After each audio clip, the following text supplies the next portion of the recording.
Hey guys, it's time for another crossover event, now coming to you weekly. I am Chris Cox from oneofus.net. And I'm Martin Thomas from Double Toasted. And we're here to talk about some of the most exciting, or, the news stories that we chose to talk about anyway, about pop culture. And we're going to be talking about Jurassic Park Dominion, that 5-minute not in the movie trailer that they put out for the new film. Okay, it's more movie for you, if that's your thing. Then the DC's League of Superpets animated cartoon that, could be good. We'll see. I got a good feeling about it. And then we're going to talk about the announcement that there's going to be 3 more Spider-Man films at the very least in the MCU with Tom Holland and how we feel about that. Shocking no one. And then, of course, all the new stuff that's been dropping about the new Matrix film, Matrix Resurrections. We are crossover event. Let's go!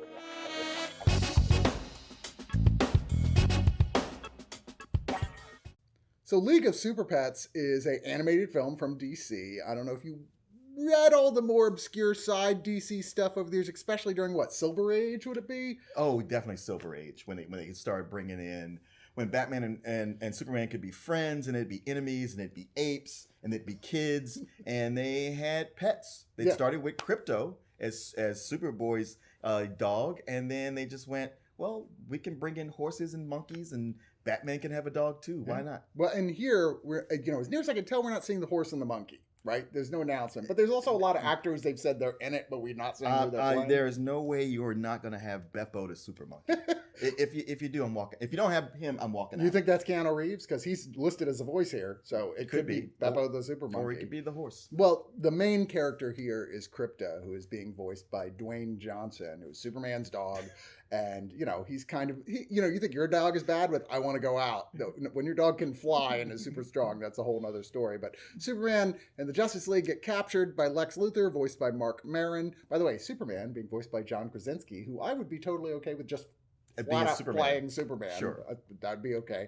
And Crypto has to get together with a bunch of other pets who happens, and they get superpowers, who each one is connected to a superhero in the universe. There's like a pig that for some reason is Wonder Woman's pig that can grow really big. Okay, I'm not familiar with that. Yeah, but I'll go with it. There's a squirrel with electric powers that's Green Lanterns. But then the other most important one here is Ace, who's probably one of the other most featured of the Superpets. Yeah. Plus, Ace has been. It was me made an appearance in Batman Beyond. Some people know Ace. He's got a history in media. He does, and I don't know, man. This looks like it could be fun for sure, but I'm also a little cautious. It's giving me a little bit Secret Life of Pets vibes at the same time. Oh, totally that. I mean, with Kevin Hart doing a voice, you can't help but feel that. I'm excited about it because I always had a soft spot for Crypto. Because growing up, I used to watch the Superman cartoons from the 60s. And in between 2 Superman features, in the middle would be Superboy with his dog Crypto. And I always imagine that being me with my dog. Mm-hmm. So anything with Crypto, I get a little bit excited about. Now, as far as your trepidation, yes, with The Rock and Kevin Hart, it feels like anytime those 2 guys are in something, they just kind of take it over and make it their thing instead of what it is. And what is going on with The Rock that they're like? It's one thing to want to work all the time, but it feels like he's stealing jobs from other people. But I think he is. My theory is right now The Rock is he's going insane. I feel that too, because it's one thing to be motivated and successful, and that's inspirational. Yeah. But he's taking it to a point where it's like, dude, I don't know if I want that. Yeah, he's going. It feels like you pulled a monkey's paw, and now you have to work. He's like, I don't know, I might run for president. You're like, you're not qualified in any way to run for president. He'd still probably win though. That's the sad part. We were not going to get into my theories about the prescience of idiocracy right now. But I will say this is by the guys who wrote and directed Green Eggs and Ham for Netflix, the TV series, which people have been saying is really good. Yeah, I have not watched it. Yeah, I haven't either, but it's been well received. And we got a glimpse of a kind of feature length Justice League in the Space Jam 2. And that was one of the best parts of that movie. I did not watch Space Jam 2, full disclosure. I probably won't watch Space Jam 2. Well, there's no reason for you to. I didn't think there was. Coming up is the new Jurassic Park Dominion. Because, hey, man, we got to keep this Jurassic World going. I mean, we do, right? That's an obligation? Do we, It though? ended in a cliffhanger. So with that coming out, our director Colin Trevorrow is back again, and this time we have to get your whistle wet is a 5-minute featurette, sort of a prologue to Jurassic Park Dominion. And for the 5 minutes, you get what 4.5 minutes of just dinosaurs being dinosaurs. I mean, the first half is dinosaurs in the dinosaur age. Yeah, in the Jurassic age. Yeah. I mean, and other ages presumably, but I don't know. Yeah, but I can't remember my paleontologist. Yeah, exactly. Like that. It's dinosaurs. Look, you're not there for the story. You're not there for the characters. You're not there for the science. What are we there for? You're there just to watch cool dinosaurs. Okay. So it gives you a good 4.5 minutes of cool dinosaurs, and then it brings you to the modern age with Chris Pratt hunting them. Well, that's not even Chris Pratt. It's some guy who kind of looks like Chris Pratt. Is that not Chris Yeah, Pratt? I don't think that was Chris Pratt because I was like, rewind. I was like, no, that's just some other random guy. Oh. Yeah. I mean, Chris Pratt's in the movie, but here's the thing. This trailer thing is not in the movie. So what did they make it for? Just to make people excited because COVID slowed down the production? Well, like, it's been so long since the last Jurassic World, which everyone loves so much. I can't finish that. But here's the thing, though. Okay, so they put out this 5-minute, featurette of things that look like they're in the movie. You say they're not in the movie. Mm-hmm. Is that good or bad? Because if once you see this, do you really want to pay to go see it again? I mean, I'm just not that excited anymore for, okay, well, that's great. What it comes down There's to. more full CG and very realistic looking, and they always have been in the series. That's never been the problem. Dinosaurs, okay, yeah, this is great. What else do you got? Well, what else they got that people are actually excited about is the return, and not in cameo roles, but in full, the entire movie roles of Sam Neill, Laura Dern, and Jeff Goldblum. Everybody is like, "What, Jeff Goldblum?" I hope he's gonna do the whole laying back with his shirt open. My wife is gonna be like, yes, even at 70 years old, still looking good. It's better than me. But you're right. You're right. If there's a reason to even want to see another one of these movies, it's because those three are back, and you just want to see, okay, what are they going to do with them? Hopefully not embarrass those people. Well, but on the other hand, you've got Colin Trevorrow returning to direct this film. And Trevorrow has made one good movie, and it didn't have the word Jurassic in it. Just saying. And he's co-writing it with the woman who wrote Pacific Rim Uprising. Yeah. Wow. Not the original. Not even the one that people like. Yeah, the one that people outright despised, including people who love everything about giant monsters. Were like, wow, that movie sucked. So again, Universal, what are you doing? So there is a new Spider-Man trilogy announced, and people are actually weirdly having Hi. You know what? Why didn't I know that she was going to do that? You should by now. Yeah. Hi, Danni Danger. Hi, how's it going? I mean, once my heart goes back to a normal rate, I should be fine. Yeah. Okay, I've been hiding back here since you were talking about DC Superpets. And I just want to throw this out there. I'm pretty sure that Wonder Woman has a pig because of that time in the Justice League cartoon where she was turned into a pig by Circe. Remember that? Right. And then Batman had to sing "Am I Blue" to convince Circe to remove this. Yeah, she was a great pig. This has been your well actually moment from crossover event. Why don't you sit on the couch with us, Danny? So, Spider-Man, he's getting another trilogy. Who's surprised? Spider-Man always comes in trilogies, except for Andrew Garfield. Yeah. Didn't work out that time. Man, he is bitter about it, too. Is he really? Have you not seen the things he's been saying? I haven't, but I can imagine he is, because he was pretty excited about getting the role and doing all kinds of publicity for it. And, they did him dirty. They did. And it's always, what is the thing that every actor who plays Spider-Man has to romantically hook up with the female lead outside of the shoot? Did he as well? Yeah. With Emma Stone? Yeah. Or at least, I mean, either it's really happening or the studio makes them go out and pretend. I mean, that sounds like old age Goldeneye. I know. But it's happened every time. Well, either way, yes, who's surprised? I mean, for a while, it was a little shocking because they were saying that the deal with Marvel and Sony is over. And so now it's just going to be Tom Holland as Spider-Man fighting Venom or some crap. Well, we talked a couple episodes ago about how they worked everything out, but we were still unclear on what the details were. Like, how's that going to work? But now they're like, a full new trilogy. And the fan reaction was not exactly what they expected. I think the bulk of fans, like me, went, that's great. Keep Tom Holland in the Spider-Man universe. How about a thing about some of the other Spider characters that we like instead? Am I wrong? I would really, and he's also spoken about like not wanting to be, Spider-Man be like exclusively his thing for his career. Yeah. And I know that he's like looking to branch out and do some other things. So I That's think this adorable. is going. I know. He's like 21 if he's 12. That's so cute. You don't get these roles when you're young, or otherwise you're stuck for the rest of your life. Yeah. Well, But- he's got that Uncharted movie coming out this year. We know that's going to be. He's going to Harrison Ford this. So How does that contradict what I just said? it doesn't. But I think I would really like to see him in an advisory role to Miles Morales. I think that could be a really great, especially if, you've got him ending up stranded outside of his multiverse.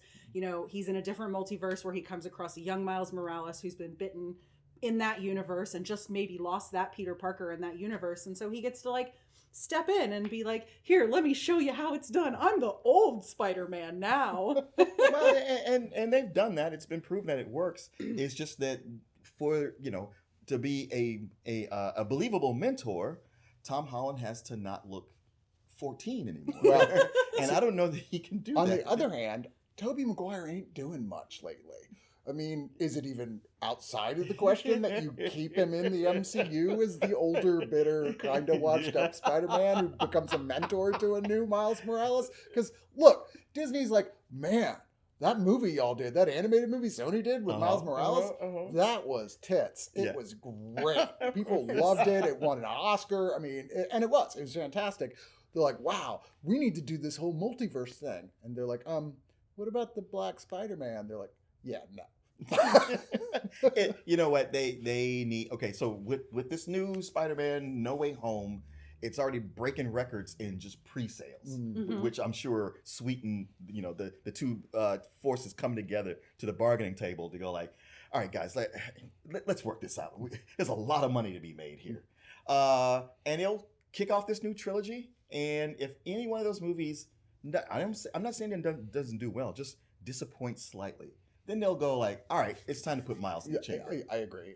But man, is Sony like the Yoko Ono of the Marvel Universe right now or what? I don't mean literally. Yoko was great, but the perception of it. I was like, now don't make me come in here and defend my girl Yoko. The perception of it, especially at the time. Not now that we've seen Get Back, where we see like her input was basically like doing some bills and writing and stuff while everyone else argued and acted like jerks. But anyway. Already gonna break up.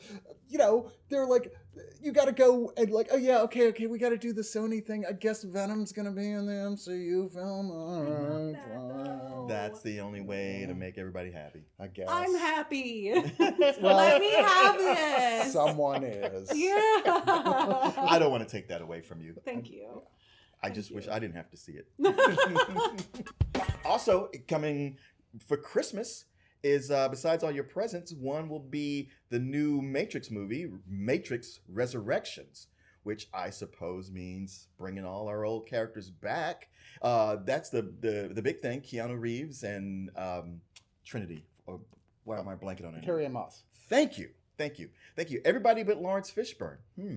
Although you're getting Yahya Abdul-Mateen, who is the new hotness right now. And I got to say, like a lot of people, I did not care for the last Matrix movie. Even the second one's kind of, it's all right. So the idea of bringing this back was like, can we please not? But the trailer looks awesome. Look, that first Matrix movie was like mind-blowing to me when it came out. I remember seeing it at the original Alamo Drafthouse, and I was like, I've never seen a movie this loud before. But it was like, you're there, you're like in the old Memorex commercials, sitting in the chair with your hair blowing That's back. Exactly and you're what like, I thought oh my God. Yeah.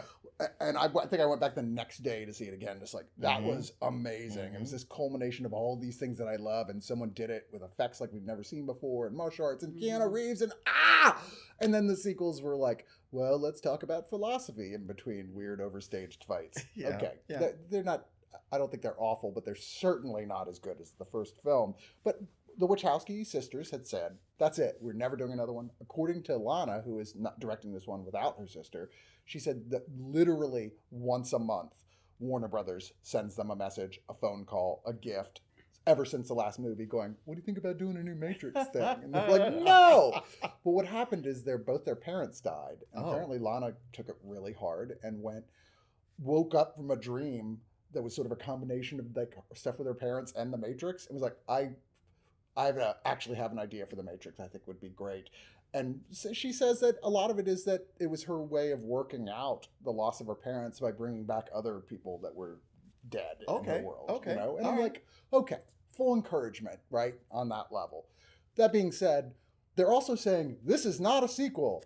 I mean, it is kind of a sequel, but it is not a sequel. I read that too from someone who saw it, who said it's not what you think it is, and it's not a sequel, but it kind of is. Yeah, it's David Mitchell, who was one of the co-writers there, and it's hard to tell because you watch this and it's got so many of the elements. You've got the White Rabbit on the arm thing. I mean, literally on the nose, they're playing White Rabbit by Jefferson Airplane in the trailer. You've got a Morpheus, but a different Morpheus, you know, inviting Neo in with the pills and then doing the martial arts scene in the dojo. I mean, there's so much that, like, this is the Matrix just redone. They've also said it is not a reboot. What is it? What is the Matrix? we don't know, but I don't know. I mean, it's co-written by the guy who originally wrote Cloud Atlas for the Wachowskis, right. Which is an interesting and bizarre and high concept idea movie. I like that movie a lot. Yeah, I did too. I mean, some of the makeup was a little wonky, but you know. But I gotta say, enough time has passed, and I think they've got to have an idea of what went wrong with the sequels, why they didn't work as well, or at least weren't as popular. Well, here's a quick thing from what you just said. The original had inspiration, just like what you're saying with this new one. And the other two sequels were the studio going like, but you got a trilogy though, right? Yeah. What's happening in the next two? Yeah. So we got a good shot at getting something at least original. Or you know, I mean, original in a franchise. Okay, it's an oxymoron. But just some inspired idea. Hey, maybe it'll work out. But if it does, you'll have the studio going like, all right, what happens next, though? I get the feeling they're calling this a one and done. And, you know, for the Wachowskis, that's generally accurate. And I'm fine with that. Sure, let's get a one and done return to the world of the Matrix. But a lot of characters are returning. Well, we already said Morpheus, but with a different actor. But and Carrie-Anne Moss. Yeah. You also have the actor who played the Merovingian in the sequels is returning as that character. Okay. Jada Pinkett Smith is returning. That's right. And there's a couple other characters that are being played by different actors that were like smaller characters in the later sequels who are being played here, like I said, by different actors. So I don't know what to expect. More cool martial arts, more cool special effects, a rockin' soundtrack, and hopefully not too many times when the movie just stops dead so they can talk about Dick Hart or something. Well, it's been 22 years and technology has changed a lot, and it's reflected in the trailer. I mean, just it being just so HD, that's something. And how much people are in their phones like they weren't back in 1999. Do you have any thoughts about this? I have no idea how you feel. Yeah, I'm so glad you asked. I've just been sitting You've here been quietly. very quiet. Yeah. I know. No, I'm really excited to see because, as you know, like the original Matrix really also became like this allegory for like the trans and queer experience, which obviously, like, you know, retrospectively looking back at what the Wachowskis were going through at the time, all of that kind of makes sense, and it tends to be like this really iconic fandom in that community. And so I'm really excited to see how you know, if there's any evolution with that, or in the least, I think another Matrix movie that is really heartfelt and vulnerable from the creator, I think is going to be the key that really makes this new movie tick, right? And I'm super stoked about that. And also just to see the universe come back and for them to do something a little bit different with it. I'm always happy to see Keanu Reeves come back. I think especially later in his career, he has been able to be very particular about the roles that he chooses. And I think that, you know, him being fully on board with this is obviously like a really good, sign. A sign, yeah. So I'm just pumped. I'm so pumped. Everything looks really cool. And it's really nice to have that like deep green, yellow overlay back on my screen again, but on like a much higher tech screen on a TV that doesn't have a back. Well, that's one of the things I noticed. It feels like they've opened up the palette. because it was always so green before. And it's there, but it's like, I'm seeing some reds and yellows. This is nice. They're doing some exciting stuff with like the sort of pixelation. Like there's a deja vu moment with Trinity's face that looks like so weird and pixelated and three-dimensional that I have the feeling it's going to be like one of those touch it. And like, is this movie coming in 3D? Like, can I watch it with those little glasses on and just do this? I'm kind of surprised that they didn't push for that. It feels like the sort of thing that they would have. The one thing I think that's an interesting clue we've gotten just recently is a new TV trailer that just dropped. It's mainly sort of a combination of footage we've already seen and footage from the original film, but it constantly mantras through the whole thing, the thing with the cat. Remember the thing with the cat in the original? Yeah. It's like, was it the same cat? And they play over and over again the audio of like, it's a glitch in the Matrix. It happens when they change something, and they play that over and over. I'm like, I wonder if that's important. Lastly on it, I'll just say, what do you think Denny's is going to have like a red pill and a blue pill breakfast? Because they're apparently the big sponsors, like Denny's restaurants of the Matrix, which cracks me up. I'm like, Denny's? Denny's? I know. I do kind of wonder if the movie is at all going to call out or poke fun of the like weird QAnon guys who have taken a hold of the red pill, blue pill thing. Yeah. If there's going to be like a meta joke in the movie, because you know the Wachowskis have opinions I would on that. love that. Yes, please do. Throw some shade. That's what I need. Well, that is it for this week's crossover event. You can check me out at oneofus.net. Oh, you can see me all over the internet, Double Toasted, Loose Cannon Comics. And Danny.